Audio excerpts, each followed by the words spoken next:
this one of a kind designer wear by Versace. They are like, really? How does it matter, man?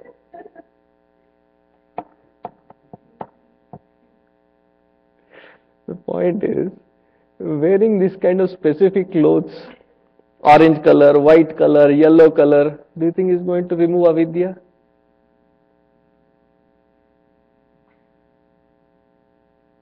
Some people have long hair, some people have a shaven head. Do you think it's going to remove avidya? In the name of spirituality, I will follow fasting. By fasting, is it going to remove avidya? How can ignorance be removed? By knowledge. Right? No other method will remove ignorance. As soon as you step into this hall, when the lights are not turned, what will be there? Darkness. How do you remove that darkness?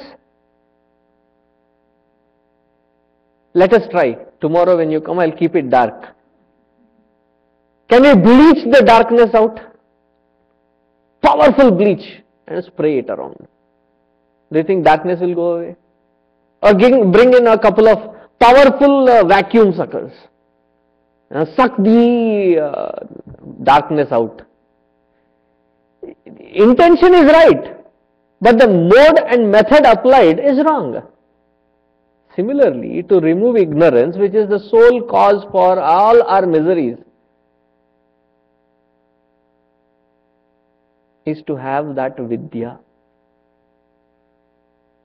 Therefore, he is called Madhava. Madhava, the one who is the very form of knowledge, the one who is the very expression of knowledge. Madhava. It's only with that knowledge that all the earlier convictions can be removed, wiped away clean. Now, having said this, let me also put a disclaimer therein that puja, japa, or all these different spiritual practices, ritual practices that we have their certain place in it, purposefulness in it. I am not downplaying them, I am not trying to say that they are not necessary. There is a meaning and purpose why we do what we do, but that will not give knowledge, that will not remove ignorance. Its purpose is different. Some other platform we can discuss that. But he is called the very form of knowledge, Madhava. By attaining this knowledge, what do you get? Madhuhu. Madhu, I think it is only in our language wherein Paramatma is described as sweetness. Have you heard of Madhurashtakam? Adharam Madhuram, Chalitam Madhuram, Vamanam Madhuram, Gamanam Madhuram, Hasitam Madhuram, Madhuradipate, Akhilam Madhuram. O Lord of sweetness, thou art sweetness from all perspectives. So when people used to say, how sweet? My PJ on that was, do you know how sweet they are? I said, I don't bite human beings. I haven't tasted them. Swamiji, you don't actually have to bite. What do you mean by that sweetness in a person then? That there is some sweetness that you experience within, not on your taste buds. The sweetest of all of them, the most pleasant, the most peaceful of the experiences of all of them is this experience of knowledge. Why? It has two effects. One, it is the most unburdening. The first thing that we get is a relief. Relief from that which have been suffocating from. That is the first effect of knowledge. What kind of relief? Say you are in a march past or in a band.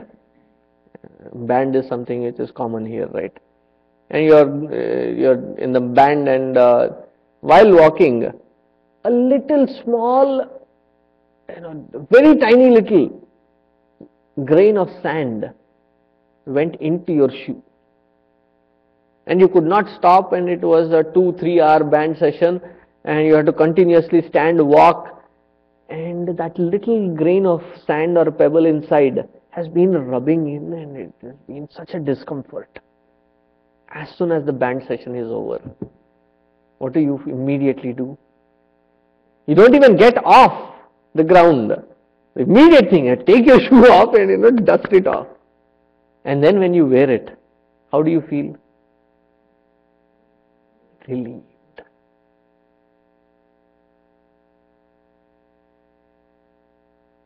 I usually give a more caustic example.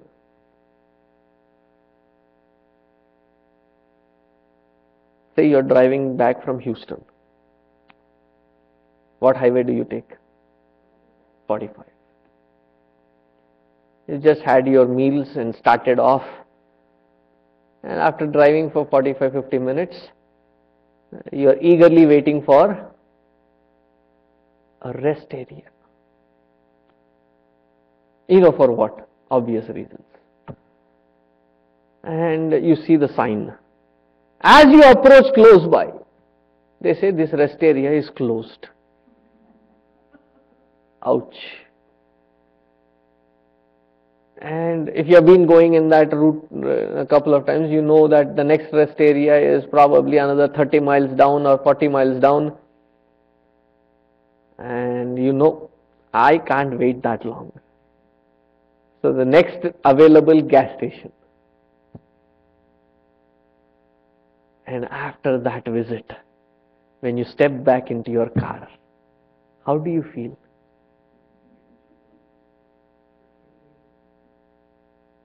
Refreshed, rejuvenated, relieved. Right? First impact of Vidya. What is it? Relief. Unburdened. That is one aspect of Madhu. And the second aspect of Madhu means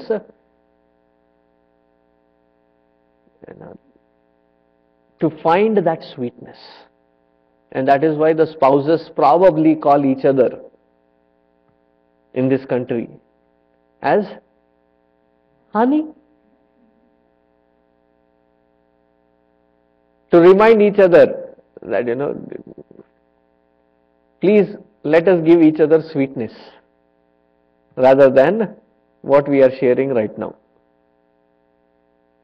Let us be sweet unto each other. Honey. Say something really, say, I love you, honey.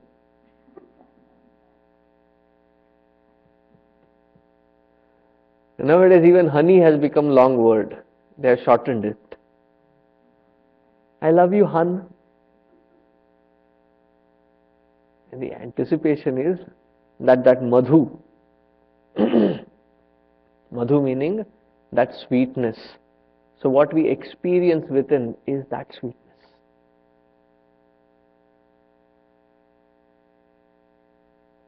That is the experience of Paramatma or the divine within our own heart.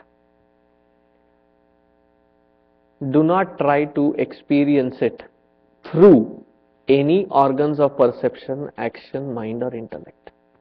Why? Atindriyaha. This experience is so subjective, so independent of any processing through the organs of perception, action, mind or intellect. Therefore, the experience of divinity cannot be called as a conviction. It cannot be called a feeling. I am feeling Paramatma. I am feeling God. It cannot be a feeling. Feeling is still under the realm of mind. It cannot be seen, perceived through the organs of perception action, because all of them have their own limitations. It is when you transcend this body, mind and intellect, that transcendental is the experience of that sweetness within, madhu within.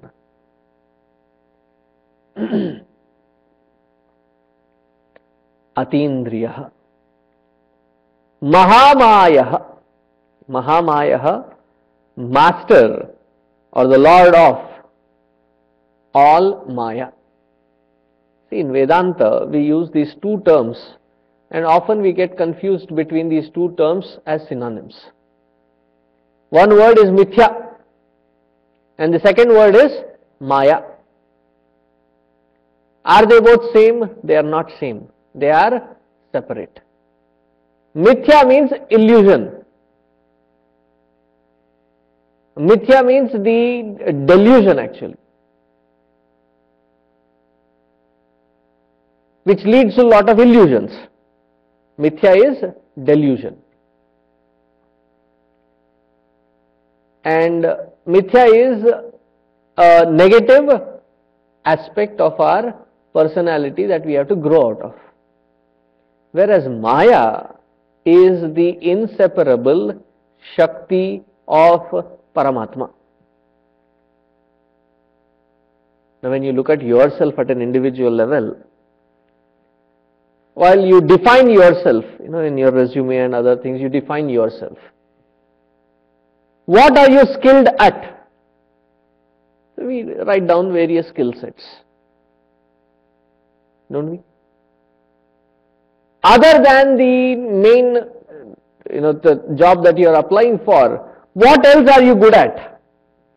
So you write down a list of your hobbies and interests. That I am a good public speaker, I am a good singer, I am a good dancer, I am good at this. Right? So those are our skills. Now those skills, are they separate from us? Like I have this capacity or ability, I think I can speak. Right? Can I separate that speaking away from me? I can exist without speaking.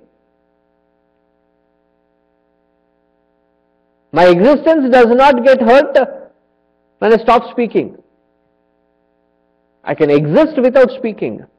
But if I have to express, I have to express through my speech.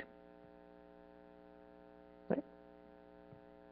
So similarly, Mahamaya, Maya is his Shakti. Shakti cannot live independent of Paramatma. Paramatma is Shaktiman, Mahamaya Shaktiman. He cannot, Shakti cannot exist independent of Paramatma. But when that Paramatma has to express himself as this multitude of this universe, he expresses through and as Maya.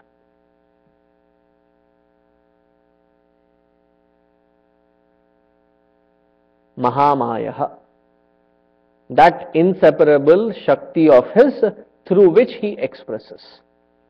So Maya is dependable variable on Paramatma. Paramatma is independent of it, but can express only through his Shakti. And therefore they are inseparables. Mahamaya. Mahotsaha. Once we understand this entire creation as his Shakti, and he, the one who is beholding this Shakti, Mahotsaha, once that experience is done, every moment in life then becomes a celebration.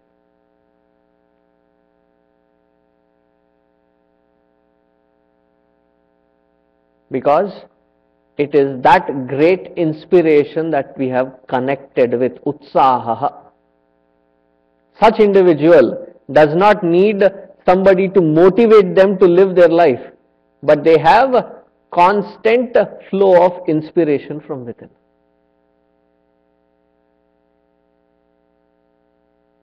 We only have perspiration in search of an inspiration. We strive a lot, but we do half-hearted. But here, having connected to that core within, having connected to that Shakti within, every moment of such individual's expression is a utsaha.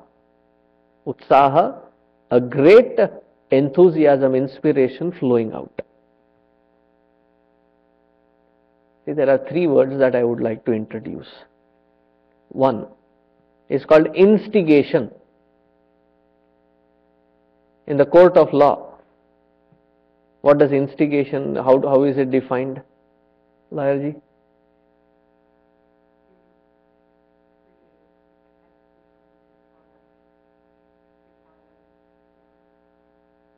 So in the court of law, the one who caused one who has done the mischief versus the one who caused the one to do the mischief, to do that, who gets more punishment?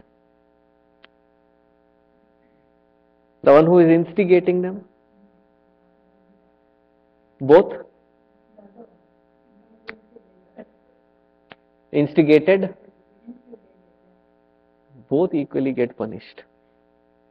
Right? The instigation is used usually in the negative connotation. The second word is motivation.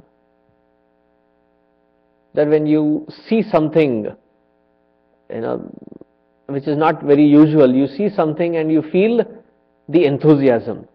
You hear something, you hear some story or somebody's, the enthusiasm, there is a surge of it.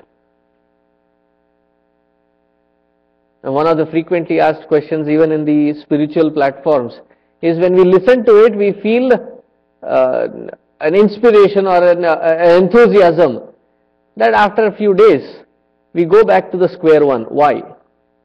Because we are motivated.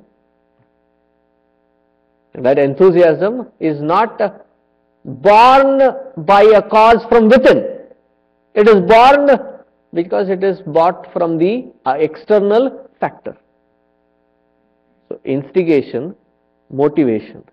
The third one is inspiration. Now, what is inspiration? When that person is connected within, and that person has the connection, the clarity, and the commitment, then that person's expression is constantly inspired. And such inspired one, in spite of various things happening that could become a stumbling block in their life, will find the method to overcome that and still keep going. Have we hit that connection within? Have we met that core connection within, wherein every step forward in life